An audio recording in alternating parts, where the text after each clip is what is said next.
साथियों, मैं नारायण गरवा गुजरात कच्छ से आपके बीच में आंदोलन के संदर्भ में कुछ महत्वपूर्ण जानकारी रखने के लिए आया हूँ। जैसे हम लोग कच्छ ज़िले में रहते हैं और कच्छ ज़िले में जो व्यवस्था परिवर्तन का आंदोलन है, जैसे पहले ही तेज़ी से चल रहा था, वो अभी भी काफ़ी तेज़ी से चल रहा है। अभी हम लोगों ने इस साल डॉक्टर बाबा साहब अम्बेडकर की जन्म जयंती गांधीधाम में काफ़ी उत्साह से मनाई। उसके बाद बामसेब संगठन का ट्रेनिंग कैंप जो हिमाचल प्रदेश में हुआ था, उस कैडर कैंप में भी कच्छ ज़िले के 69 लोग उसमें सहभागी हुए थे। वो भी ट्रेनिंग लेकर आए। उसके बाद हम लोगों ने जो मूल निवासी बहुजन समाज में जागृति करने के लिए बहुसंख्यक समाज में जो 50% जो महिलाएं हैं हमारी, उन महिलाओं का कच्छ ज़िले में एक बड़ा जिला स्तरीय अधिवेशन लिया। उस अधिवेशन में सेंटर लेवल पे हमारी जो कार्यकर्ता जो लीड करती है महिलाओं को, सुजाता काले madam, Kiran Chaudhary madam, Nandatai Lokhande madam और गुजरात से चारूबेन चौहान,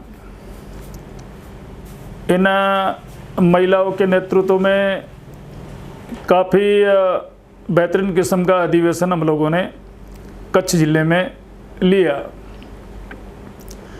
और उसी बात को ध्यान में रखकर आंदोलन को अभी हम लोग कुछ ही दिनों में गुजरात का जो राज्य अधिवेशन होने जा रहा है, तो उस राज्य अधिवेशन की तैयारी काफ़ी तेज़ी से चल रही है। तो आंदोलन जो पहले ही जो रफ्तार में था, उससे भी कई गुना रफ्तार से आंदोलन चल रहा है। मगर अभी कुछ दिनों से कच्छ ज़िले में जो परिवर्तन करने वाले जो लोग हैं, परिवर्तन करने वाली जो शक्ति है, उस शक्ति को कमज़ोर करने के लिए बहुत बड़ी सोची समझी योजना बनाकर इस कच्छ ज़िले की यूनिट को तोड़ने के लिए बहुत बड़ा षड्यंत्र चालू हो गया है। इस षड्यंत्र को विफल करने के लिए कच्छ ज़िले की जो यूनिट है, वो समय समय पर अलग अलग दावपेच करके उन शक्तियों को विफल करने में हमको कामयाबी मिली। अभी भी जैसे मैं आपको उदाहरण दूं कि काफ़ी समय से बामसेब संगठन के भूतपूर्व राष्ट्रीय अध्यक्ष वो कच्छ को डैमेज करने के लिए, नुकसान करने के लिए, वो समय समय पर अलग अलग दावपेच करके यूनिट को तोड़फोड़ करने की योजना बना रहे। उस योजना को कच्छ जिले के प्रत्येक कार्यकर्ताओं ने विफल बनाया और विफलता की हमको सफलता भी मिली। मगर केवल इतना ही करने से जो संगठन को तोड़फोड़ करने वाली जो सोच उनकी है वामन मेश्राम की, ऐसे ही वो चुप बैठने वाले नहीं है। तो समय समय पर हम लोग उनका जो उनकी नीतियाँ है, उनकी पॉलिसी है, वो प्रत्येक कार्यकर्ता को हम कहते रहेंगे। जैसे साथियों, आपको मालूम होगा कि आखिरकार बामसेब संगठन के अंदर विद्रोह की वजह क्या है। तो जैसे आपको याद होगा, हम लोगों ने कच्छ जिले में मैसूर नगर में जनरल बोर्ड की मीटिंग बुलाई थी। तो एक सैद्धांतिक मुद्दे पर उद्देश्य को ध्यान में रखकर जो भूतपूर्व राष्ट्रीय अध्यक्ष है वामन मेश्राम, उनकी जो नीतियां है, उनकी जो पॉलिसी है, उन पॉलिसी का हम लोगों ने विरोध किया था। पॉलिसी ये थी कि जो व्यवस्था परिवर्तन करने के लिए जो हमारे मूल निवासी महापुरुष है, उन महापुरुषों ने जो हमको जो लक्ष्य दिया, उस लक्ष्य को पूरा करने के लिए काफी हद तक हमको सफलता मिली। अभी जैसे उत्तर प्रदेश का जो चुनाव हुआ, तो उस समय के वामसेप के राष्ट्रीय अध्यक्ष वामन मेश्राम, जो अभी भूतपूर्व हो गए, उन्होंने अपनी मनमानी से, इसमें कोई संगठन की पॉलिसी नहीं है, संगठन की कोई रणनीति नहीं है, मगर उनको जो ऐसा ठीक लगता था वैसा निर्णय लेकर अलग अलग राजनीतिक पार्टियों से गठबंधन करने की पॉलिसी बनाई। हालांकि वामसेप संगठन का यह काम नहीं था। वामसेप संगठन ने जो ऑफशूट विंग बनाई, उन ऑफशूट विंगों के प्रतिनिधि जो है वो उनका काम था, मगर वो सिद्धांत को काटकर, उद्देश्य को काटकर वो जिम्मेवारी खुद अपने हाथ में ले ली। और आंदोलन को, जो फुले आंबेडकरी आंदोलन जो पूरे देश में चल रहा है, वो ज्यादा से ज्यादा टेंशन अगर किसी को हो तो ब्राह्मणों ने जो निर्माण की कांग्रेस, वो कांग्रेस को ज्यादा नुकसान हो रहा था। इस संदर्भ में आपको एक बुनियादी बात बताना चाहता हूं कि वामसेप संगठन की जन जागृति से अगर सबसे कोई अगर जो रिजल्ट हो, सबसे बड़ा रिजल्ट हो, तो कांग्रेस को हम लोगों ने जड़ मूड से समाप्त कर दिया। उसमें ज्यादा करके रोल मान्यवर कांसीराम का था। कांसीराम ने भी मान लिया था कि जब तक इस देश में मनवादी कांग्रेस पार्टी को खत्म नहीं करेंगे, तब तक मूल निवासी बहुजन समाज की राजनीति का उदय होने वाला नहीं है। योजना बनाकर, टारगेट बनाकर, अपनी जिंदगी लगाकर उस कांग्रेस को खत्म किया। आपने देखा होगा कि आज की तारीख में ऑल इंडिया में करीब करीब कांग्रेस मृत्युशैया पे पड़ी है। मगर अपने आप को जो वामसेप का राष्ट्रीय अध्यक्ष कहने वाला वामन मेश्राम, उत्तर प्रदेश के चुनाव में न जाने आंदोलन का कैसे सौदा किया। उस सौदे से उन्होंने डिक्लेयर किया कि 2024 का जो लोकसभा का चुनाव होगा, उसमें हम लोग राहुल गांधी को प्राइम मिनिस्टर का डिक्लेयर करेंगे। यानी देखो, विवाद की जड़ विद्रोह का मूल कारण क्या है। तो जब उन्होंने निर्णय बनाया कि किसी भी हालत में मुझे 2024 में राहुल गांधी को पीएम बनाना है, तो वामसेप के जो केडर थे, वो केडर एकदम मतलब सैद्धांतिक बेस पे विद्रोह करने लगे। जैसे ही वो लोग विद्रोह करने लगे तो उन विद्रोही लोगों को वामन मेश्राम ने गद्दार की सर्टिफिकेट दी। जो कार्यकर्ता अपनी नौकरी दांव पर लगाकर 90 हजार की नौकरी छोड़कर, अपना परिवार, छोटे छोटे बच्चे छोड़कर आपको हमारे आंदोलन को मजबूत करते हैं, तो क्या वो आदमी गद्दारी कर सकता है? बिल्कुल नहीं। गद्दारी तो वामन मेश्राम ने विचारधारा से की। ये सिद्ध हुआ है। कांग्रेस से गठबंधन करके लोगों को आश्वासन देने के लिए कि 2024 में जो लोकसभा का इलेक्शन होगा, उसमें कांग्रेस का पीएम में बनाऊंगा। यहां से विरोध चालू होता है। ऑल इंडिया की 99% कार्यकारिणी, जो केडर से वामसेप की जो थिंक टैंक थी, उनको समझ में आ गया कि वामन मेश्राम एक बड़ा सौदा कांग्रेस से करने जा रहा है। करोड़ों रुपए का गफला, करोड़ों रुपए की निधि, करोड़ों रुपए का फंड, वो जो गफला करने वाला था, तो उन खुद का पर्दाफाश होना चालू हो गया। राष्ट्रीय लेवल पे विद्रोह हुआ। विद्रोही लोगों ने आंदोलन को बचाने के लिए, वामसिफ संगठन को बचाने के लिए वो जिम्मेवारी अपने माथे पे ले ली और उसमें बॉम्बे में सब लोगों ने मिलकर एक राष्ट्रीय कार्यकारिणी का गठन करके वामन मेश्राम को पद से हटाकर कानूनी बेस पर कमलाकांत काले को राष्ट्रीय अध्यक्ष घोषित किया। मगर यहाँ तक बात समाप्त नहीं होती, मगर वामन मेश्राम ने प्लान किया कि जो विद्रोही लोग हैं, अभी वो विद्रोही लोग ऑल इंडिया में मुझे नुकसान करने वाले हैं या मेरी पॉलिसी को डैमेज करने वाले हैं। इसके लिए उन लोगों ने योजना बनाई कि इनका बंदोबस्त किया जाए। वो बंदोबस्त करने के लिए समय समय पर इन जो विद्रोही लोग हैं, विद्रोही लोगों के ऊपर उनका मोरल डाउन करना, उनके परिवारों को नुकसान पहुंचाना, उनको अपमानित करना, ये तो ब्राह्मणवाद का सिद्धांत है ही। ब्राह्मण जब मूल निवासी बहुजन समाज के आंदोलन को काउंटर करना होगा तो उसका ये ब्राह्मणों का सिद्धांत है कि उनका नेतृत्व को खत्म कर दो। उसी पॉलिसी का अमल वामन मेश्राम कर रहा है। आपने देखा होगा कि जो सेंट्रल लेवल पे जो विद्रोही कार्यकर्ता थे, उन विद्रोही कार्यकर्ता के ऊपर वामन मेश्राम ने अलग अलग हथकंडा करके किसको शारीरिक नुकसान पहुंचाया, जिनको शारीरिक नुकसान नहीं पहुंचाया उनका मतलब चरित्र हनन करने का काम किया। चरित्र हनन में भी कुछ कार्यकर्ता बचे विद्रोही लोग, तो उनको आर्थिक भ्रष्टाचार का भी आरोप लगाया।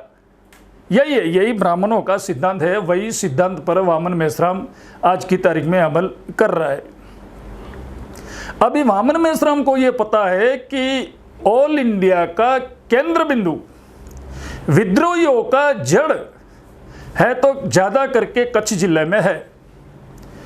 तो कच्छ जिले में विद्रोही लोग रहते हैं, तो इन विद्रोही लोगों का कैसे बंदोबस्त किया जाए।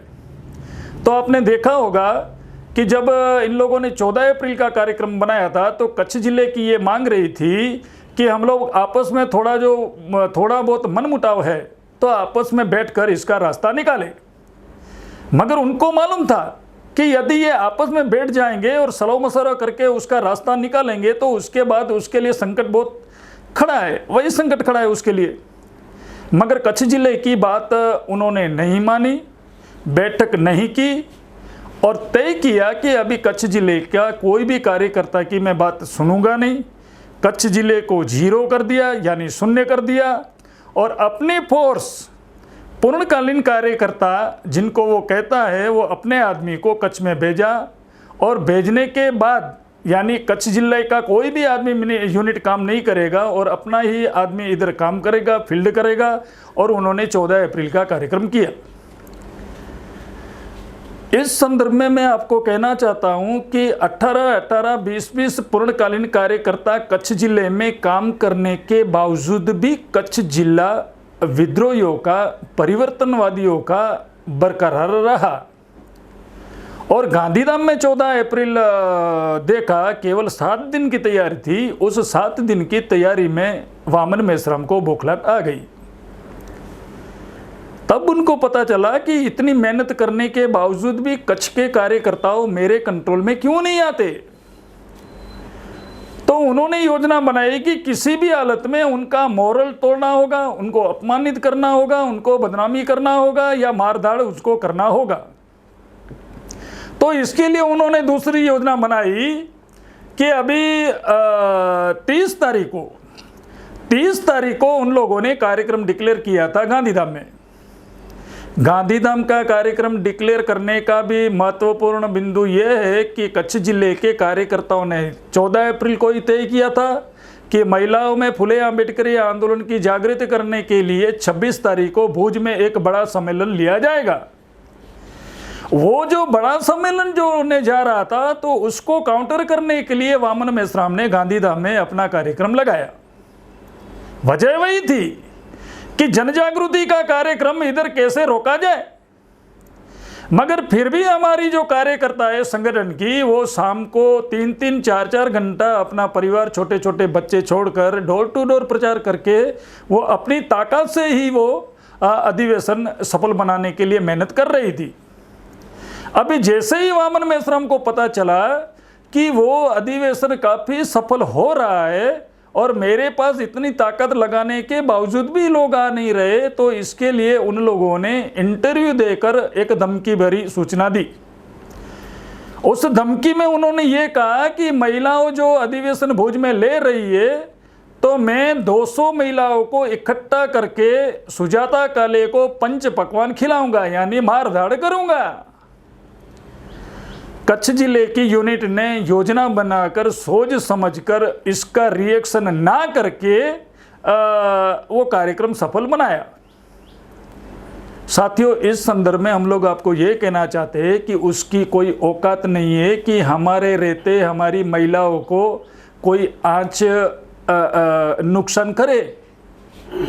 वामन मेश्राम की औकात क्या है मुझे मालूम है, उसकी औकात क्या है। वो इंटरव्यू में या माइक पे धमकी देता है ना, उसका लेवल क्या है इस संदर्भ में, मारधाड़ के संदर्भ में, धमकियों के संदर्भ में उसका लेवल क्या है वो मुझे मालूम है। फिर भी वो गिद्धड़ की तरह धमकी दे रहा है महिलाओं के संदर्भ में। मैं बोला 200 तो छोड़ो, आपके पास जो आपके पाले हुए कुत्ते हैं ना, उनकी बीविया को केवल उधर भेजो, केवल भेजो, मगर एक भी महिला नहीं भेजी। वो तो हमको मालूम था, वो केवल धमकी दे रहा है। वो महिला अधिवेशन सफल होने के बाद वापस इधर ऐसी मतलब चहल पहल कर दी कि गांधीधाम के कार्यकर्ताओं में आपस में कैसे टकराव हो। टकराव यहाँ तक बढ़ा गया या उनके कार्यकर्ता जो पाले हुए जो उनके कुत्ते, उनको ऐसा उसने मैसेज दिया कि घर की जो अंदर की जो महिलाओं की जो सिक्रेंसी है, उनके फोटोग्राफ है, वो मतलब फोटोग्राफी निकाल कर सोशल मीडिया में वायरल की जाए।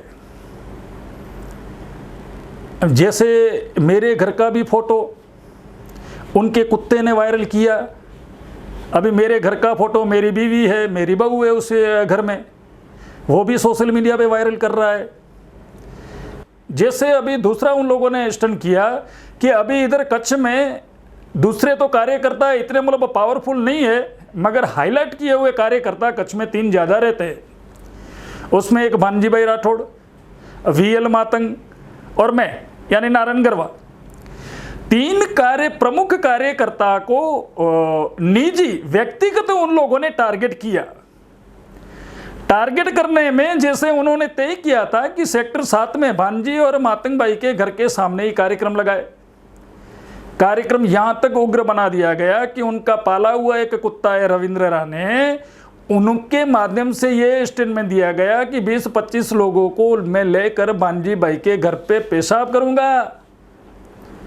तो आपने 28 या 27 तारीख को उसको राजस्थान क्यों भेज दिया? असली बाप की औलाद अगर रविंद्र राणे है तो भानजी भाई के घर पे पेशाब तो करके दिखाए। बड़ी बड़ी सोशल मीडिया पे आंक रहा था, फर्कने भी नहीं उसको देते, क्योंकि भानजी भाई की फैमिली वो हमारी फैमिली है। अगर वो मूत करता ना तो उसकी टट्टी भी हम लोग निकाल सकते हैं। दूसरी बात, आपने जो धमकी दी कि अभी इन कार्यकर्ताओं को पंच पकवान खिलाओ, ये भाषा हमको भी आती है। फुले आंबेडकरी आंदोलन में जो संगठन में हमारा जो जन्म हुआ ना, वो ऐसी मोमेंट से हम लोग निकले हुए हैं। हम लोग डरते नहीं है, मगर कौन से कार्यकर्ता की, कौन से आदमी की क्या लेवल है वो हमको मालूम है। जैसे मैं वामन मेश्राम आपकी मैं औकात बताता हूँ। आपने इधर एक औकात की भी बात की कि नारायण गरवा की, VL मातंग की और भानजी राठौड़ की क्या औकात है। 2003 में आपकी औकात क्या थी? आपके पर भी संगठन के कार्यकर्ताओं ने चरित्र हनन का आरोप लगाया था। वो चरित्र हनन आपने महिलाओं के नहीं, पुरुषों से किया था। 16 लाख का आपने संगठन का गफला किया, वो भी आपके ऊपर आरोप लगाया था। याद है ना? 2003 में लुंगी और बनियान में पूना में 10 बाय 10 की कोठी में पड़े थे, भूल गए? औकात नहीं थी निकलने की। गुजरात के जो कार्यकर्ताओं ने आपको उस कोठी में से निकाला, उस निकाले हुए कार्यकर्ताओं में से मैं भी एक हूं। मालूम है मुझे आपकी औकात। 2003 के बाद गुजरात के कार्यकर्ता ने आपको जिम्मेवारी दी। हमारे से पंगा मत लो, क्या औकात है हमको मालूम है। छोड़ दो ऐसी बात, घटिया किस्म की सोच अब छोड़ दो।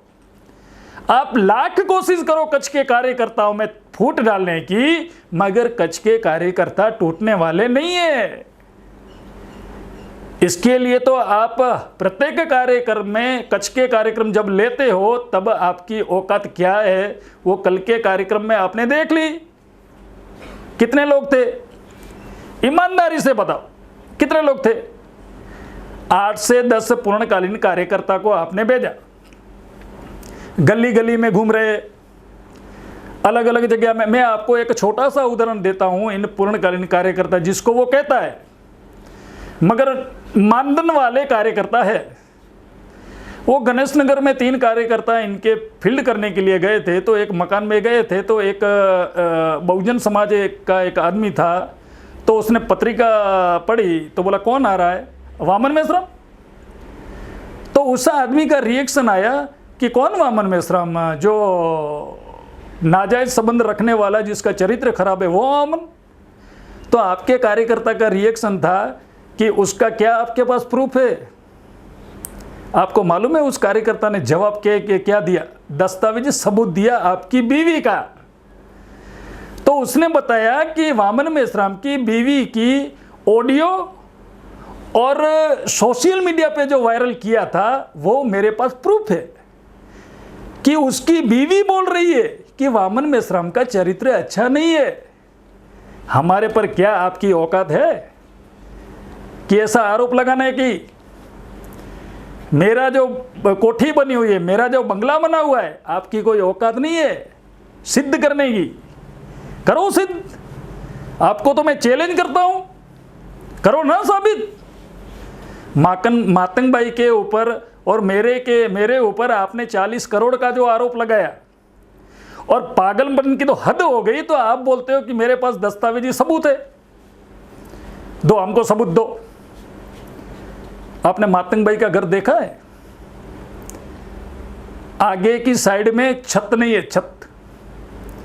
2 उनके लड़के मजदूरी कर रहे हैं, आंदोलन को खड़ा करने के लिए अपना परिवार दांव पर लगा रहा है। भला 40 करोड़ की अगर संपत्ति का मालिक होता तो उसका जीवन ऐसा होता? ऐसी झूठी बातें, गलत अफवाह कच्छ में पनपने वाली नहीं है। आपकी जो पॉलिसी है ना वो लागू होने वाली नहीं है। इसके लिए मैं आपको बोलता हूं, इस कैसेट के माध्यम से कार्यकर्ता को देना चाहता हूं कि ये आदमी कच्छ यूनिट को तोड़ने के लिए मारदाड़ करने की, मारापीटी करने की, केस करने की पूरी योजना बनाकर काम कर रहा है। मगर मुझे गर्व होता है कच्छ के प्रत्येक कार्यकर्ता के ऊपर कि वामन मेश्राम की पॉलिसी को फेल करते हैं समय अंतर पर। दूसरी बात साथियों कि संगठन, बहुत सारे कार्यकर्ताओं के मन में जो कमजोर दिमाग के होते हैं उनमें ऐसी आशंका होती है कि संगठन के संगठन के अलग है। कौन संगठन? ये संगठन का एक प्रिंसिपल है, संगठन का एक सिद्धांत है। जैसे मैं आपको बताता हूं कि संगठन की शक्ति क्या है कच्छ जिले की। तो कच्छ जिले में हम लोगों ने बामसेब के इंटरनेशनल कोऑर्डिनेटर लंदन के मिस्टर मलके सिंह बहल साहब को 14 अप्रैल को बुलाया था कच्छ के कार्यकर्ताओं ने। तो हजारों की संख्या में लोग उधर आए।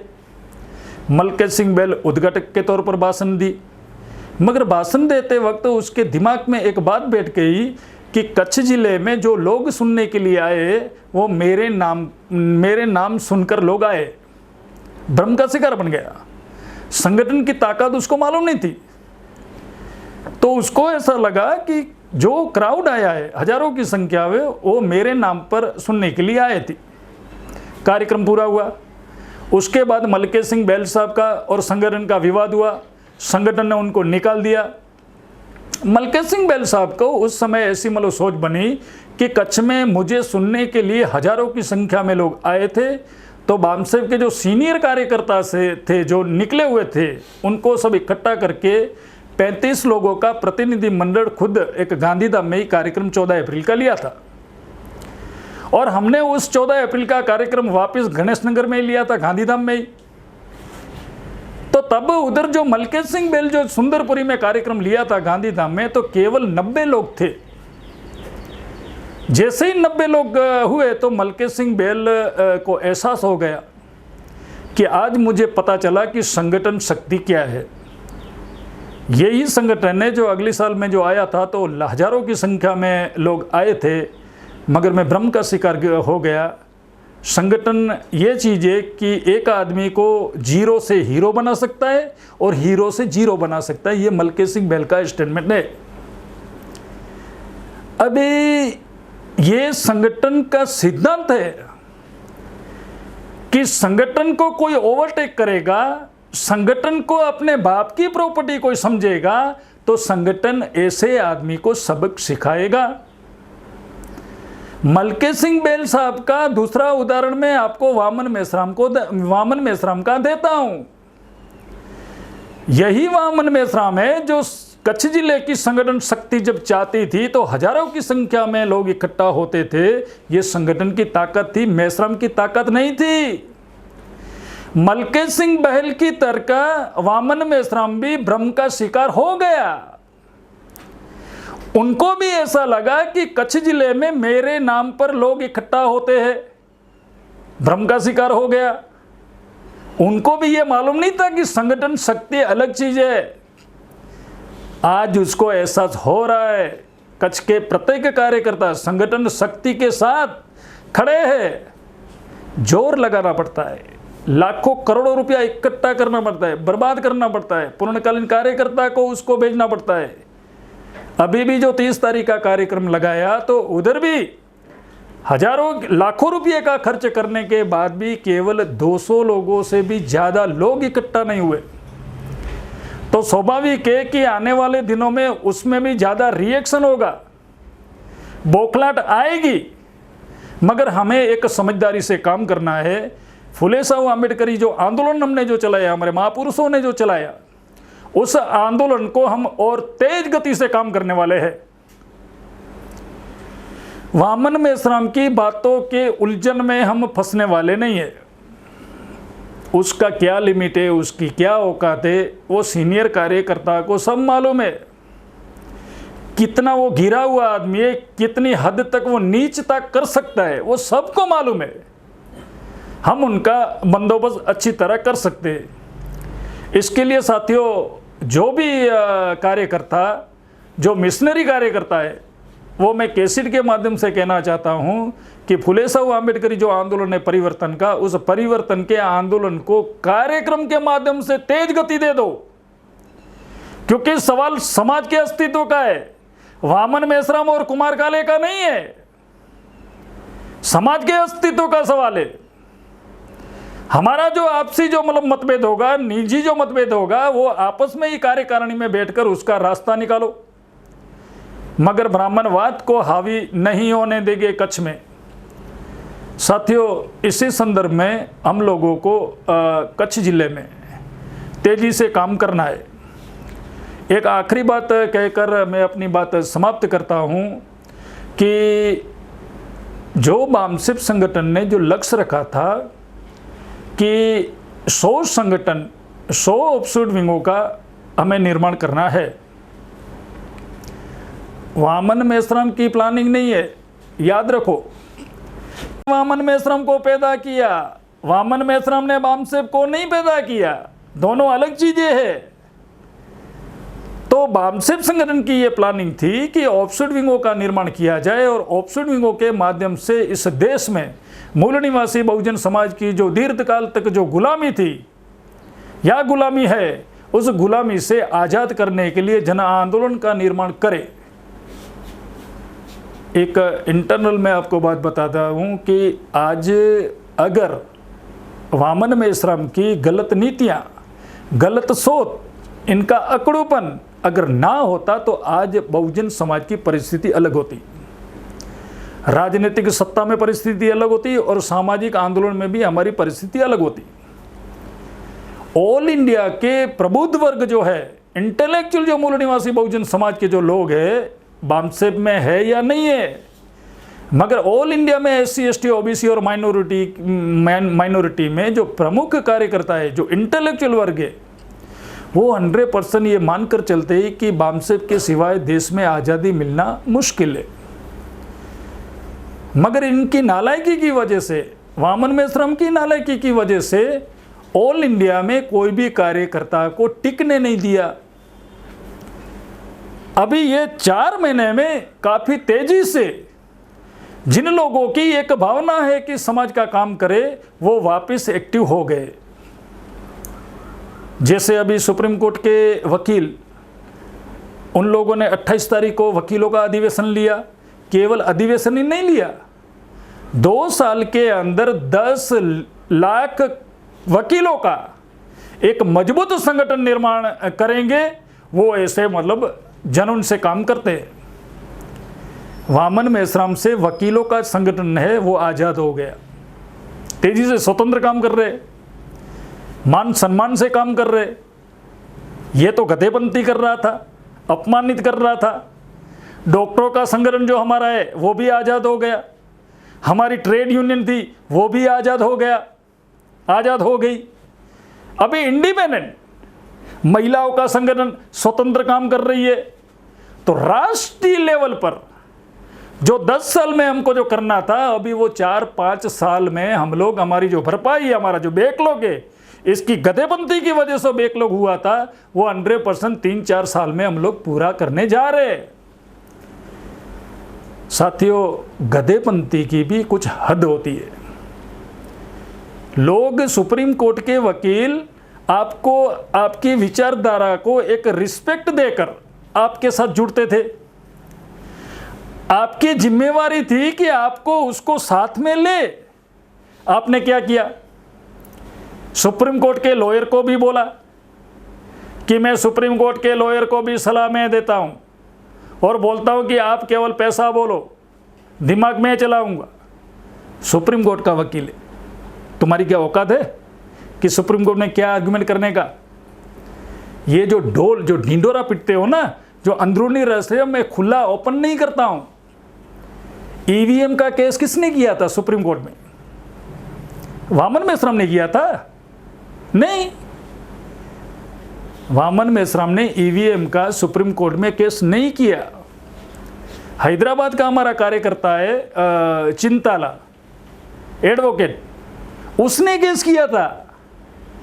उसका बेनिफिट आप ले रहे हो।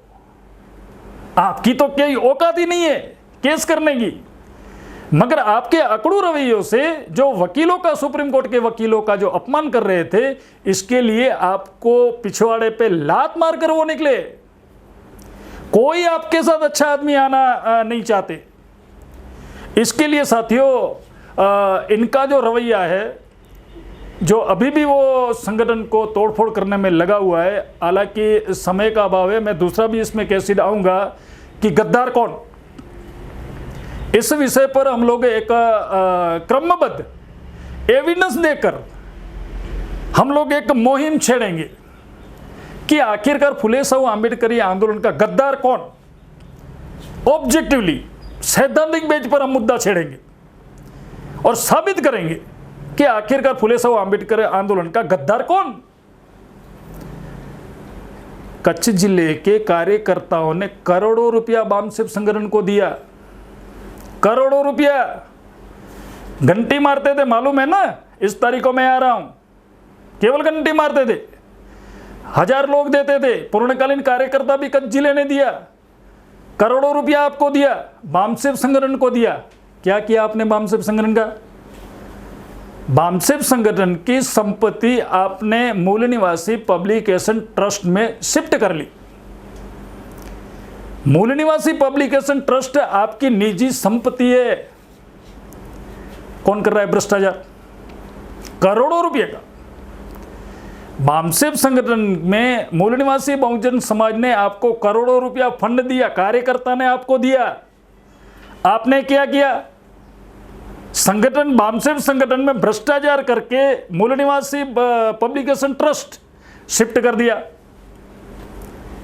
आप हमको बोलते हो कि संगठन में भ्रष्टाचार किया।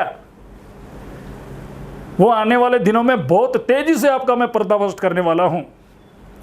जिस तरह आप बोलते हो ना कि गलत लोगों से पंगा लिया, पहचानते ना, मैं आपको बोलता हूं कि आप गलत लोगों से पंगा ले रहे हो। आप में इतनी हिम्मत नहीं है कि आप खुद करो। आप तो पाले हुए कुत्ते को बोलोगे। अच्छा, दूसरी बात कि उनके साथ काम करने वाले लोग हैं, उनको ऐसा लगता होगा कि नारायण भाई हमको कुत्ता बोल रहा है। मैं आपको कुत्ता नहीं बोल रहा हूं, वामन मेश्राम आपको कुत्ता बोल रहा है। सेक्टर 7 की जो टीवी की इंटरव्यू है, उस इंटरव्यू में वामन मेश्राम ने एक शब्द का प्रयोग किया है,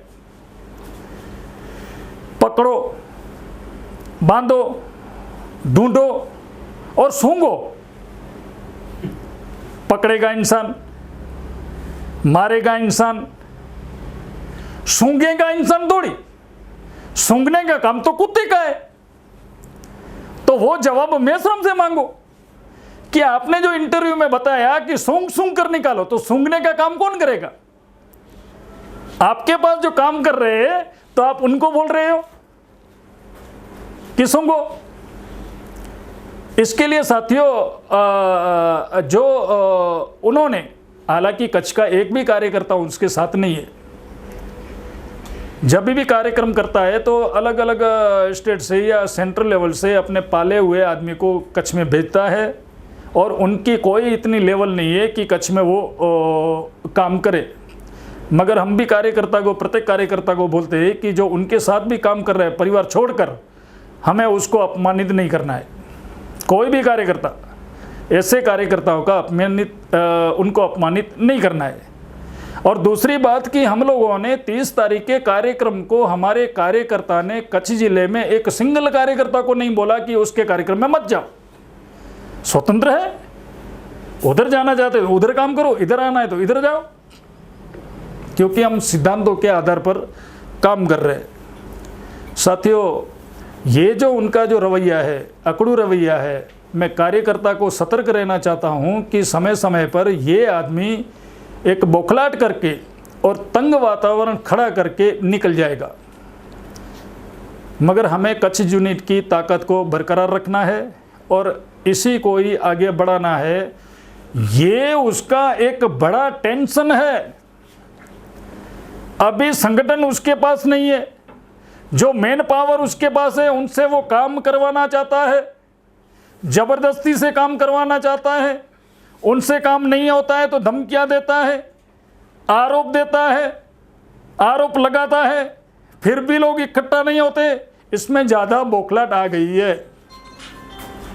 किसी साथी ने मुझे बताया कि अभी वामन मेश्राम की कच्छ जिले में परिस्थिति क्या है, तो मेरे को एक शोले पिक्चर का सीन याद आ गया कि शोले पिक्चर में एक गब्बर है, गब्बर सिंह अपने पाले हुए आदमी, उनसे रामगढ़ में ज़बरदस्ती अनाज लेता था, पैसा लेता था, और रामगढ़ के लोगों ने काफ़ी समय तक उनको पैसा दिया, अनाज दिया।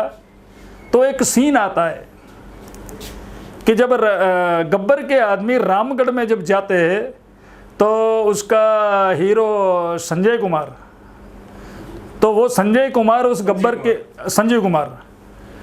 उस गब्बर के आदमी को कहता है कि गब्बर को कहना कि रामगढ़ वालों ने आपका दाना पानी बंद कर दिया है।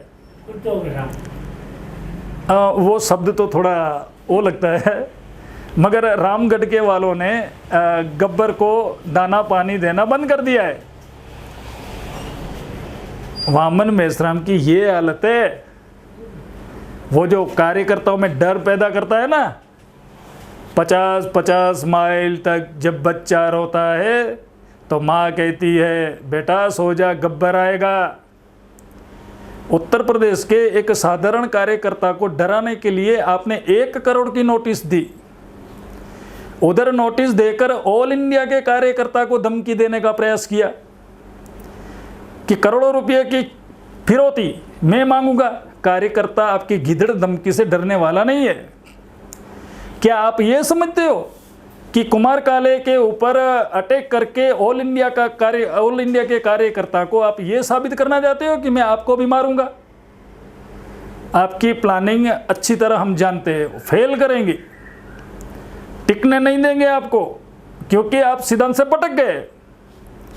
इसके लिए मैं आपको अभी खुली चुनौती देता हूं कि आपने ये जो डिक्लेयर किया कि अभी नारायण गरवा के घर के बाजू में कार्यक्रम करूंगा, तो मैं तो कहता हूं आओ कार्यक्रम करो। पाले हुए जो कुत्ते हैं, जो अनब सनब बोलते हैं, हमारी माँ बेटियों की इज्जत की बातें करते हैं ना, देखता हूं अभी उसको। अभी तो मैं उसका बंदोबस्त करने वाला ही हूं 100%। और उन लोगों की क्या औकात है, जब आपकी औकात का मुझे मालूम है तो आपके पाले हुए आदमी की तो अच्छी तरह मुझे औकात मालूम होगी ना। देखता हूं अभी कि अभी मतलब कैसे संघर्ष करते हैं। तो इसके लिए साथियों, कच्छ के कार्यकर्ता के माध्यम से मैं ऑल इंडिया के कार्यकर्ता को अनुरोध करता हूं कि अभी भी जिस तरीके से कच्छ जिले की यूनिट को तोड़ने के लिए वामन मेश्राम ने अनलीगली गैर कानूनी तरीके से जो मतलब काम किया, आंदोलन को तोड़फोड़ करने का काम किया, संभवतः अलग अलग जिलों में, अलग अलग राज्यों में भी ये आदमी तोड़फोड़ कर सकता है। उससे ऑल इंडिया के कार्यकर्ता को सतर्क रहना है और फुले आंबेडकरी आंदोलन को मजबूत करने के लिए रात दिन मेहनत करना है। ये मैं आपको 100% दावे के साथ कहता हूं कि केवल 2 साल में इसको जमीन पर लाके बिठाएंगे। जो हवा में उड़ रहा है ना, वो आराम से बैठ जाएगा। मेरा यकीन है, विचारधारा में इतनी ताकत है। इसके लिए साथियों आपके बीच में लाई आया हूं और समय समय पर आपके पास लाइव आने की कोशिश करूंगा। आप लोगों ने मेरी बात ध्यान से सुनी, इसके लिए आभार, धन्यवाद।